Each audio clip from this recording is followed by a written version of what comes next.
Good morning, friends. Once again we are here. बेटा आज हम पढ़ेंगे अकाउंटेंसी में हमारा चैप्टर चला है chapter number 5 admission of A partner. Admission of A partner, ठीक है बेटा। और आज हम इसमें बेटा जो पढ़ेंगे उस टॉपिक का नाम हमारे रिवैल्यूएशन अकाउंट। ठीक बेटा, आज हम रिवैल्यूएशन की एंट्री नहीं पढ़ रहे हैं। आज हम पहले सीधे रिवैल्यूएशन अकाउंट बनाना सीखेंगे कि रिवैल्यूएशन अकाउंट कैसे प्रिपेयर किया जाता है। ठीक है, अब देखिए बेटा, इसका नाम अकाउंट है, इसका मतलब दो साइड होंगी, एक डेबिट दूसरी क्रेडिट। तो हमें यहाँ पढ़ना है बेसिकली कि वो कौन कौन से आइटम है जो रिवैल्यूएशन अकाउंट के डेबिट में दिखाई देंगे और वो कौन से आइटम है जो रिवैल्यूएशन अकाउंट के क्रेडिट में दिखाई देंगे, जो रिवैल्यूएशन अकाउंट का रिजल्ट है। ठीक है, यानी कि वो क्या होगा बेटा, या तो प्रॉफिट ऑन रिवैल्यूएशन या तो लॉस ऑन रिवैल्यूएशन। ठीक है, जो रिजल्ट है उसका हम क्या करेंगे और वो कहाँ ट्रांसफर होगा, कहाँ और किस रेशियो में। ठीक है, ये सब हमें आज पढ़ना है। तो बेटा मैं आपको याद दिला दूं एक बार कि हमने सेम टॉपिक चैप्टर नंबर 4 यानी कि change in profit sharing ratio, chapter number 4 यानी change in profit sharing ratio, हमने सेम टॉपिक वहां पर भी पढ़ा है। और बेटा अच्छी बात यह है कि रिवैल्यूएशन अकाउंट जैसा वहां बनाया गया था सेम यहां बनाया जाएगा, तो डिफरेंस दोनों रिवैल्यूएशन अकाउंट में नहीं है। ठीक है, चलिए बेटा फॉर्मेट बनाते हैं एक बार।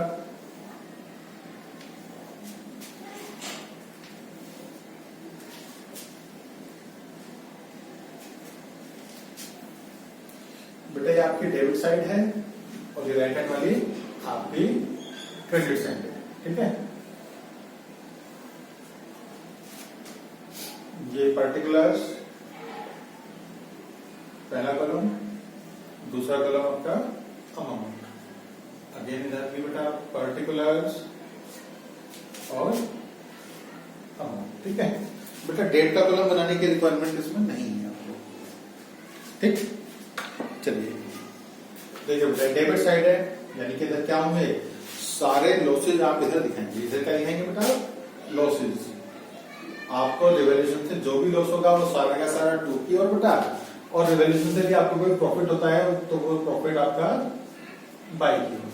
ठीक है, अब देखो बेटा रिवैल्यूएशन होता किसका है। बेटा रिवैल्यूएशन होगा एसेट्स का और आपकी लायबिलिटीज का, है ना। यहाँ पर एक बात और ध्यान रखना कि एसेट के रिवैल्यूएशन को तो रिवैल्यूएशन ही बोलते हैं, लेकिन लायबिलिटी के केस में उसको रिवैल्यूएशन के बजाय रीअसेसमेंट बोलते हैं, रीअसेसमेंट। ठीक है, बात एक ही है।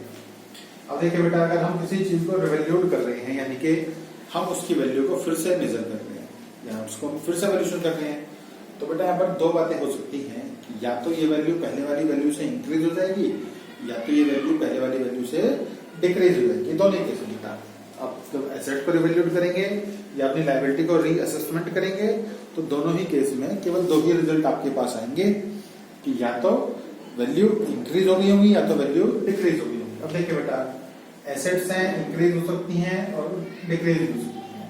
बेटा आपकी लायबिलिटी भी सेम केस है।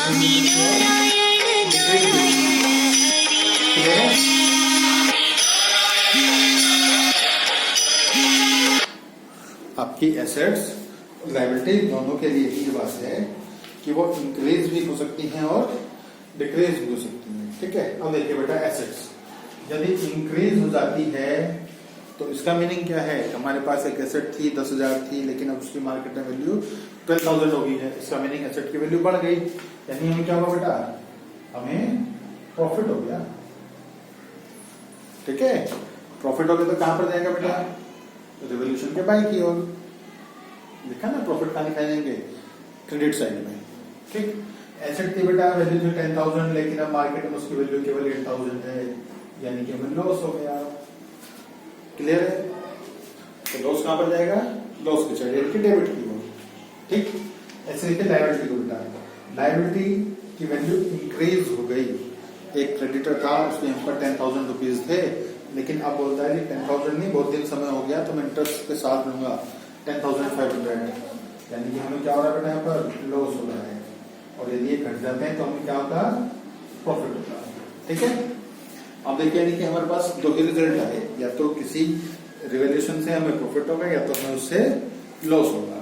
पक्की बात है, चाहे एसेट हो चाहे लायबिलिटी हो, या तो प्रॉफिट होगा या तो लॉस होगा। तो बेटा जिन चीजों से प्रॉफिट हुआ वो सब तो आप लिखो कहाँ, रिवैल्यूएशन के क्रेडिट साइड में यानी कि बाई की ओर, और जिनसे हमें लॉस हुआ उनको लिखो कहाँ, रिवैल्यूएशन के डेबिट में यानी कि टू की ओर। चलिए प्रॉफिट लिखते हैं, कहाँ प्रॉफिट हो देखो बेटा, एसेट के इंक्रीज होने पर और लायबिलिटी के डिक्रीज होने पर। तो लिखिए बेटा यहाँ पर बाय में, बाय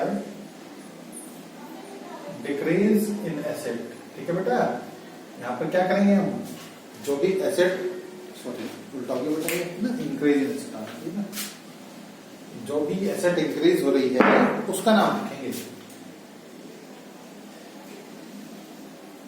ठीक है, इसका पैसा लिखिए बाय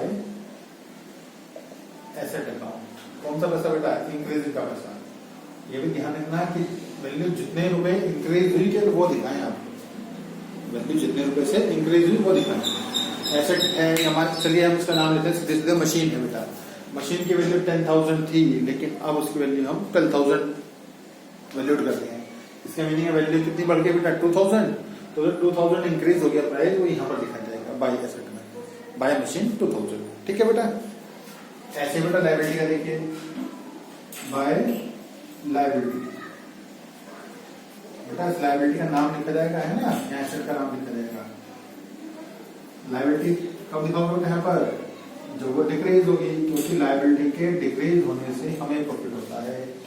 एक हमारा क्रेडिटर है, उसके हम पर 20,000 थे, कह रहा है लेकिन सर कि अब बस आप 19,000 ही दे दो, लेकिन दे दो, है ना, और 20 की जगह 19 में ही मान जा रहा है, तो हमें कितना बेनिफिट हुआ, 1,000 का। वो 1,000 का बेनिफिट बेटा यहाँ दिखाई देगा। ठीक है, अब जाते हैं लॉस की ओर बेटा। लॉस में ये दोनों नाम आएंगे, एसेट और लायबिलिटी, टू एसेट और टू लायबिलिटी। ठीक है बेटा, उसी एसेट का नाम लिखेंगे जो एसेट है।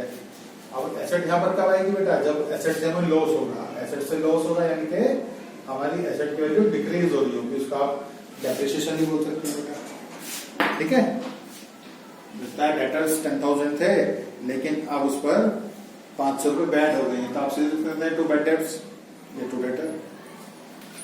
टू लायबिलिटी, लायबिलिटी से बेटा आपको लॉस होगा जबकि आपकी लायबिलिटी इंक्रीज हो जाएगी। ठीक है, तो हमने क्या करा बेटा, जो हमारी एसेट और लायबिलिटी इंक्रीज और डिक्रीज हुई इसको हमने रिकॉर्ड कर लिया। ठीक है, लायबिलिटी के इंक्रीज होने से हमें लॉस हुआ और एसेट के डिक्रीज होने से लॉस हुआ। दोनों लॉस हमने कहां पर लिखे, डेबिट साइड में। ठीक है, ऐसे ही बेटा एसेट के इंक्रीज होने से हमें प्रॉफिट हुआ और लायबिलिटी के डिक्रीज होने से भी प्रॉफिट हुआ। दोनों प्रॉफिट हमने कहां लिखे, क्रेडिट साइड में। ठीक, अब बेटा हम क्या करते हैं, कभी कभी क्वेश्चन में ऐसा गिवन होता है कि जो आप ये रीअसेसमेंट रिवैल्यूएशन कर रहे हैं इसके लिए कुछ पैसा हमारा खर्च होगा। ठीक है, यदि इस तरह का कोई एक्सपेंसेस है, वो कहता है रिकॉन्स्टिट्यूशन या रिवैल्यूएशन पर ये एक्सपेंस हुआ, तो वो एक्सपेंसेस भी आपका लॉस है और आपके डेबिट साइड में शो किया जाएगा। ठीक है बेटा, तो इसका आप लिख लें टू रिवैल्यूएशन एक्सपेंसेस, है ना बेटा। इसको आप ध्यान रखिएगा कि वो रिवैल्यूएशन की जगह रिकॉन्स्टिट्यूशन वर्ड भी लिखा हो सकता है ना, रिवैल्यूएशन और reconstitution expenses.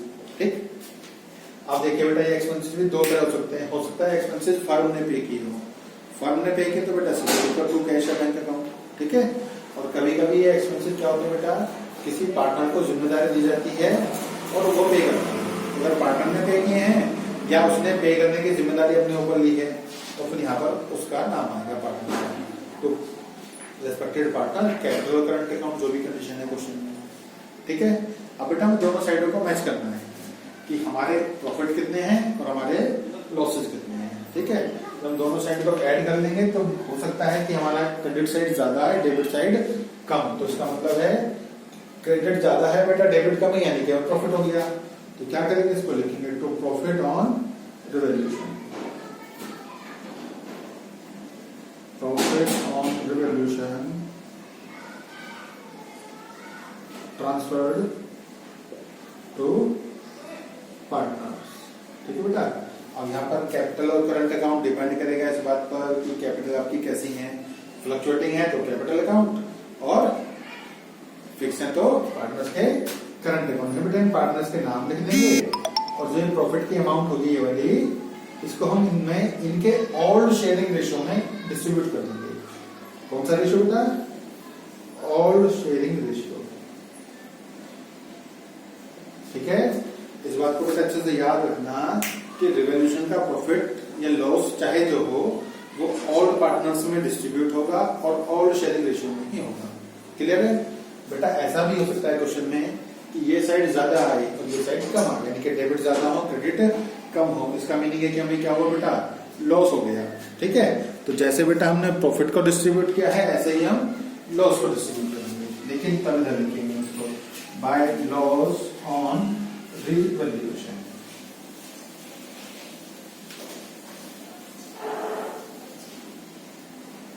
Transfer to partners. ठीक है बेटा, कैपिटल करंट जो भी है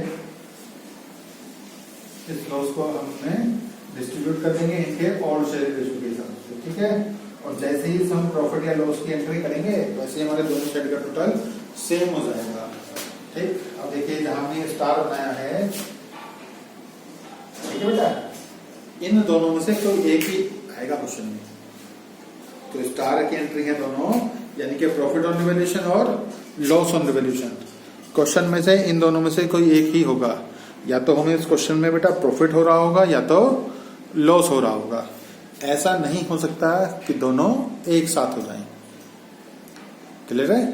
यानी एक ही क्वेश्चन में हमें प्रॉफिट और लॉस दोनों साथ साथ नहीं हो सकते। Either there will be a profit और there will be a loss, या तो प्रॉफिट होगा या तो लॉस होगा। क्लियर है बेटा? चलो, कुछ कंफ्यूजन है किसी को?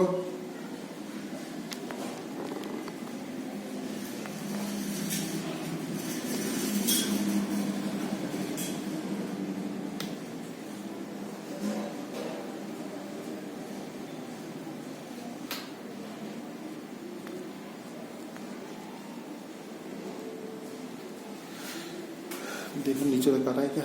हाँ, लास्ट तक आ रहा है। अच्छा,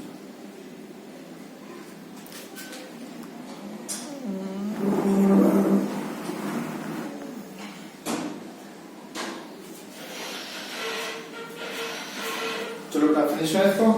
चलिए रफ करते हैं, अब इसका हम क्वेश्चन करते हैं।